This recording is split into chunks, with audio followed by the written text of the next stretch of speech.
Assalamualaikum warahmatullahi wabarakatuh. Perkenalkan, nama saya Leonie Amanda Istiazah dengan NIM 2106018 dari Prodi Ekonomi Pembangunan NK Fakultas Ekonomi Universitas Negeri Padang. Nah, pada kesempatan kali ini saya akan menjelaskan bab 9, yaitu mengenai distribusi probabilitas normal. A. Pengertian dan karakteristik distribusi probabilitas normal. Distribusi probabilitas normal adalah distribusi variabel acak yang mempunyai nilai yang jumlahnya tidak terbatas dalam skala ataupun jarak tertentu. Dan distribusi normal ini juga mempunyai nilai sepanjang interval, biasanya berupa bilangan pecahan, dan datanya dihasilkan dari pengukuran. Kedua, yaitu karakteristik distribusi normal ini ada 5, yaitu yang pertama, kurva berbentuk genta atau lonceng dan memiliki satu puncak yang terletak di tengahnya. Yang B, distribusi probabilitas dan kurva normal berbentuk simetris dengan rata-rata hitungnya. Yang C, distribusi probabilitas dan kurva normal bersifat asiptosis. Yang D, modusnya pada sumbu mendatar membuat fungsi mencapai puncak atau maksimumnya. Yang E, luas daerah yang terletak di bawah kurva normal tetapi di atas. B. Jenis-jenis distribusi probabilitas normal. Yang pertama yaitu distribusi probabilitas dan kurva normal dengan mu dan standar deviasi berbeda. Merupakan bentuk distribusi probabilitas dan kurva normal dengan nilai tengah yang sama dengan standar deviasi yang berbeda. Kurva normal demikian mempunyai mu sama dengan MD sama dengan MO yang sama, namun mempunyai standar deviasi berbeda. Semakin besar standar deviasi, maka kurva semakin pendek dan semakin tinggi nilai standar deviasinya, maka semakin runcinglah bentuk kurvanya. Oleh sebab itu, standar deviasi yang tinggi cenderung menjadi pleitkurtik dan standar deviasi yang rendah menjadi leptokurtik. 2. Yaitu distribusi probabilitas dan kurva normal dengan mu berbeda dan standar deviasi yang sama. Merupakan bentuk distribusi probabilitas dan kurva normal dengan mu berbeda dan standar deviasi yang sama mempunyai jarak antara kurva yang berbeda, namun bentuk kurvanya tetap sama. Hal demikian biasa terjadi karena kemampuan antara populasi berbeda, namun setiap populasi mempunyai keragaman yang hampir sama. Yang ketiga yaitu distribusi probabilitas dan kurva normal dengan mu berbeda dan standar deviasi berbeda. Merupakan bentuk distribusi probabilitas dan kurva normal dengan mu berbeda dan standar deviasi berbeda. Kurva yang demikian mempunyai titik puncak yang berbeda pada sumbu mendatar dan berbentuk kurva berbeda karena mempunyai standar deviasi yang berbeda.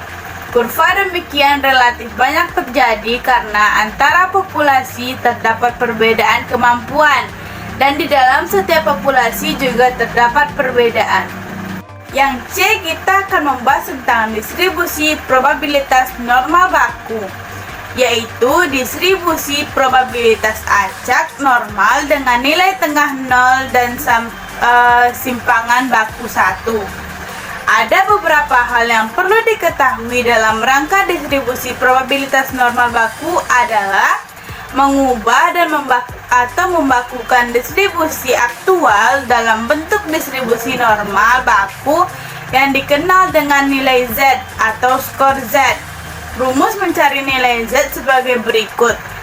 Z sama dengan X dikurang mu dibagi dengan standar deviasi, di mana Z sama dengan skor atau nilai normal baku, X yaitu nilai dari suatu pengamatan atau pengukuran, mu yaitu nilai rata-rata hitung suatu distribusi, dan standar deviasi adalah standar deviasi suatu distribusi. Yang D, kita akan membahas tentang luas di bawah kurva normal, merupakan sebaran data dalam distribusi probabilitas dan kurva normal. Kurva normal juga mengikuti hukum empirik untuk distribusi simetris dengan distribusi frekuensi berbentuk lonceng seperti kurva normal yang diperkirakan 68,29% data berada dalam rata-rata hitung ditambah 1 kali standar deviasi dan seterusnya. Yang E, kita akan membahas tentang penerapan distribusi probabilitas normal. Contoh soal, PT Merkur Buana mempunyai karyawan 200 orang dengan umur rata-rata 35 tahun dan standar deviasi 5 tahun. Direksi memutuskan untuk memberikan pelatihan kepemimpinan pada karyawan dengan umur 40 sampai 45 tahun untuk manajer level menengah. Nah, berapa banyak karyawan yang harus mengikuti pelatihan tersebut? Nah, kita cari penyelesaiannya. Nah, jumlah karyawan yang mengikuti pelatihan adalah perkalian antara probabilitas P X 40 kecil dari X kecil dari 45 dengan jumlah karyawan. Langkah selanjutnya mencari nilai Z, yaitu Z sama 40 sama dengan 40 dikurang 35 dibagi dengan 5 hasilnya 1. Z45 yaitu 45 dikurang 35 dibagi 5 hasilnya 2. Jadi P 40 kecil dari X kecil dari 45 adalah P 1 kecil dari X dan X kecil dari 2, yaitu yang pertama P Z kecil dari 2 yaitu hasilnya 0,4772 dan P Z kecil dari 1 hasilnya 0,3413 dengan grafik sebagai berikut. Yang F, kita akan membahas tentang pendekatan normal dengan binomial. Yang pertama yaitu pengaruh jumlah N. Apabila kita memperhatikan suatu distribusi probabilitas binomial, dengan semakin besarnya nilai N, maka semakin mendekati nilai distribusi normal. Contoh, jika N sama dengan 1, probabilitas sama. Dan jika N sama dengan 3 menunjukkan pola simetris namun masih memiliki 2 puncak.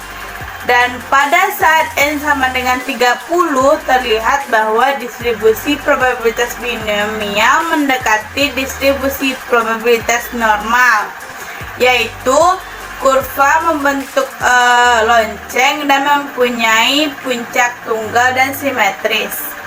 Dengan menggunakan pola pendekatan normal terhadap binomial, maka akan lebih efisien. Oleh sebab itu, apabila nilai N cukup besar dengan nilai mu sama dengan NP lebih besar dari 5, maka pendekatan normal yang dapat dilakukan untuk distribusi binomial. Dalil pendekatan normal terhadap binomial yaitu bila nilai X adalah distribusi acak binomial dengan nilai tengah NP dan standar deviasi sigma NPQ, maka nilai Z distribusi normal adalah Z sama dengan X dikurang NP dibagi dengan akar NPQ, di mana N adalah tak terhingga dan nilai P mendekati 0,5. Yang B, faktor koreksi kontinu. Untuk mengubah pendekatan dari binomial ke normal diperlukan 4 faktor koreksi, yaitu yang pertama, hanya terdapat 2 peristiwa. Yang kedua, peristiwa tersebut bersifat independen. Dan yang ketiga, besar probabilitas sukses dan gagal sama setiap percobaan. Yang keempat, data merupakan hasil perhitungan. Apabila sudah memenuhi syarat binomial, maka selanjutnya menggunakan faktor koreksi yang besarnya 0,5. Faktor koreksi ini diperlukan untuk mentransformasikan dari binomial menuju normal yang merupakan variabel acak kontinu. Nilai koreksi kontinu adalah sebesar 0,5 yang dikurang dan ditambah pada data yang diamati. Yang G, kita akan sedang menggunakan Excel untuk menghitung nilai Z. Yang pertama, kita membuka terlebih dahulu program MX Excel. Dari Start, pilih MX Excel, masukkan datanya. Dan yang kedua, kita mendapatkan nilai Z ini, letakkan kursor pada sel E2 dan tulis formula sama dengan standar divide, kemudian tekan enter. Yang ketiga, letakkan kursor pada E3 dan klik icon fx, kemudian pilih fx function, pilih statikal dan pada function kategori, dan pilih normal this pada function name, lalu tekan OK. Yang keempat, lalu menemukan kontak dialog, dan yang kelima, masukkan nilai Z pada kumulatif, tulis true dan akan muncul hasilnya. H, kita akan membahas tentang kesimpulan. Yang pertama, dapat disimpulkan bahwa distribusi probabilitas dan kurva normal mempunyai karakter sebagai berikut. Yang pertama, kurva berbentuk genta atau lonceng dan simetris. Yang kedua, kurva mempunyai satu puncak. Yang ketiga, kurva bersifat asiptosis, yaitu ekor kurva mendekati nol namun tidak pernah nol. Yang keempat, nilai besar nilai probabilitas sangat dipengaruhi oleh standar deviasi dan mu. Yang kelima, ada beberapa jenis kurva normal di mana bentuk kurva tergantung dari nilai mu dan standar deviasi dan S.